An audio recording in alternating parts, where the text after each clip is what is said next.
சோழனுக்கு வந்து அவங்க அண்ணன் கால் பண்ணுறாரு. அதனால வந்து அவங்க அண்ணன் கிட்ட சொல்றாரு, "அண்ணே ஒண்ணும் இல்ல. நான் வீட்டுக்கு வந்தோனே பேசிக்கலாம். எதுவா இருந்தாலும் நான் அப்புறம் சொல்றேண்ணே. எந்த பிரச்சனையா இருந்தாலும் எல்லாத்தையும் நான் வீட்டுக்கு வந்தோனே சொல்றேண்ணே. நான் ஃபோன வச்சுர்றேன்றாங்க." ஒண்ணும் புரியாம அவங்க அண்ணன் சேரன் ஒண்ணும் புரியாம யோசிக்கிறாரு.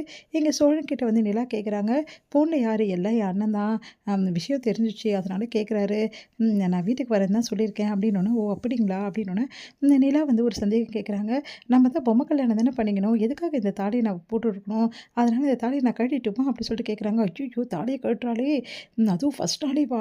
அப்படின்னு சொல்லிட்டு, "இங்க பாரு நிலா, அப்படிலாம் கழட்ட முடியாது. ஏன்னா, இப்ப பொறுத்தவரைக்கும் இப்ப நம்ம வந்து சேஃப்டியா இருக்கோம்னு நெனச்சுட்டு இருக்கலாம். பார்த்தல்ல பின்னாடி ஒரு வண்டி ஃபாலோ பண்ணுச்சு." "அப்படிங்களா?" "ஆமா. நம்மள ஃபாலோ பண்ணிக்கிட்டே இருக்காங்க. கூடிய சீக்கிரம் நம்ம 2 பேரும் பிரிச்சுட்டு, எப்படியாவது உங்களுக்கு கூட்டிட்டு போலான்னு பிளான் கூட பண்ணியிருப்பாங்க.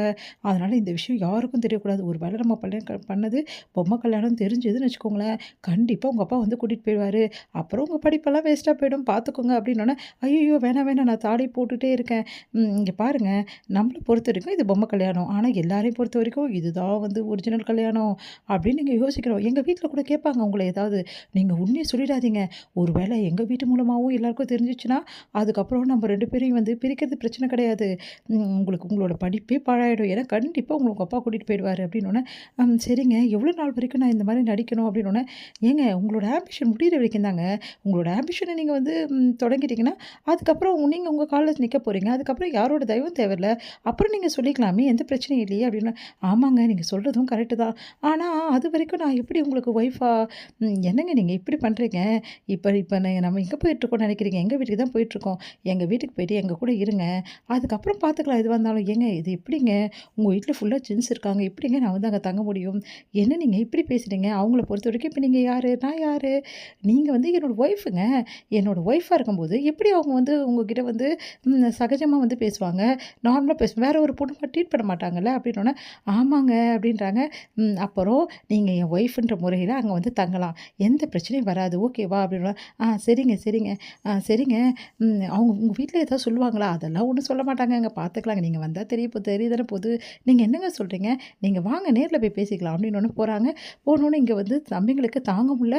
உடனே மருமகளே மருமகளே பாட்டு போட்டு அப்படியே வந்து களை கட்டுது. எல்லாருக்கும் தெரியிற மாரி ஸ்பீக்கர்லாம் வைக்கிறாங்க. அப்படியே வந்து ஆரத்தி எடுக்கிறாங்க. "வாங்கண்ணே, அண்ணே எங்களுக்கு எவ்வளோ சந்தோஷமா இருக்கு தெரியுமா?" அப்படின்னோனே, "ஒண்ணும் புரியல எனக்கு. இதான் உங்க வீடா?" அப்படின்னா, "ஆமாங்க. இதாங்க என் வீடு." "என்ன வீடு ரொம்ப பழசா இருக்கு." "ஏங்க அந்த கால பிரிட்டிஷ் வீடுங்க. பின்ன பழசா தான் இருக்கும். எங்க அப்பா தான் இந்த மாரி வீடுங்களெல்லாம் எதுவுமே பண்ணக்கூடாது. பத்திரமா பார்த்துக்கணும்னு சொல்லிட்டு பார்த்துக்கிறாருங்க. நீங்க ஹிஸ்ட்ரிலாம் படிச்சிருப்பீங்களே." "ஆமாங்க, ஆமாங்க. தெரியுதுங்களா?" அப்படின்னோனே, எல்லாரும் கங்ராட்ஸ். நீங்க தான் எங்க அண்ணியா? எவ்ளோ அண்ணி அழகா இருக்காங்கண்ணா." அப்படின்னு சொல்லிட்டு சின்ன தம்பி வந்து வந்து சொல்லிட்டுருக்காரு. "பார்த்தல்லடா, என் அண்ணி எப்படி நல்லா இருக்காங்களா?" "நல்லா இருக்காங்க." அப்படின்னோனே, "ஒண்ணும் புரியல சேரனுக்கு." அப்படின்னு. "என்னண்ணே நீ மட்டும் அப்படி மலைச்சு போய் நிக்கிற? ஒண்ணும் புரியலடா." அப்படின்றாங்க. உடனே வந்து எல்லாருமே இன்ட்ரோடியூஸ் ஆயிக்கிறாங்க. நான் சேரன் சேரன் அதுக்கப்புறமா பாண்டியன் அப்படின்னு சொல்லிட்டு எல்லாமே இன்ட்ரோடியூஸ் பண்ணிக்கிறாங்க. எல்லாருக்குமே அதிர்ச்சியா இருக்கு. எல்லாருமே பார்த்துட்டுருக்காங்க. பெரியவர பார்த்தோனே எல்லாம் அப்படியே பார்க்குறாங்க. ம் இப்போ இந்த ஊர்ல இருக்கவ என்னடா சொல்றீங்க? பார்த்தீங்களாடா, என் பையனுக்கு ஒரு பையனுக்கு கல்யாணம் ஆயிடுச்சுடா அப்படின்னு சொல்லிட்டு சந்தோஷமா வந்து எல்லார்கிட்டயும் சொல்றாரு. அதெல்லாம் பார்த்து வந்து ஒண்ணுமே புரியல நிலாவுக்கு. ஒரே குழப்பம் அடையறாங்க. நிலா உள்ள வராங்க. உள்ள வந்தா ஒண்ணுமே புரியல. வீடு வீடாவே இல்ல. ஃபேன் ஓடல. அதுக்கப்புறம் வீடு ஒரு மாதிரி இருக்கு. "என்னங்க வீடு இப்படி இருக்கு?" அப்படின்னோனே, "நீங்க ரொம்ப வந்து பணக்காரங்கன்னு சொன்னீங்க. இப்படி இப்படி இருக்கு." அப்படின்னோனே, "ஐய்யய்யோ! கேட்குறாரே என்ன பதில் சொல்றது?" அப்படி சொல்லி சோழன் வந்து முழிக்கிறாரு. "சாரிங்க. நான் உங்ககிட்ட ஒரு சின்ன பொய் சொல்லிட்டேன். அவ்வளோதான். சாரிங்கன்னோனே." அப்படியே பார்த்து முறைக்கிறாங்க. "என்னங்க நீங்க இப்படி பண்றீங்க?" அப்படின்னு. "ஏங்க நான் வந்து நீங்களும் யாரோன்னு நெனச்சுட்டு நான் ஏதோ ஒரு பொய் சொல்லிட்டேங்க.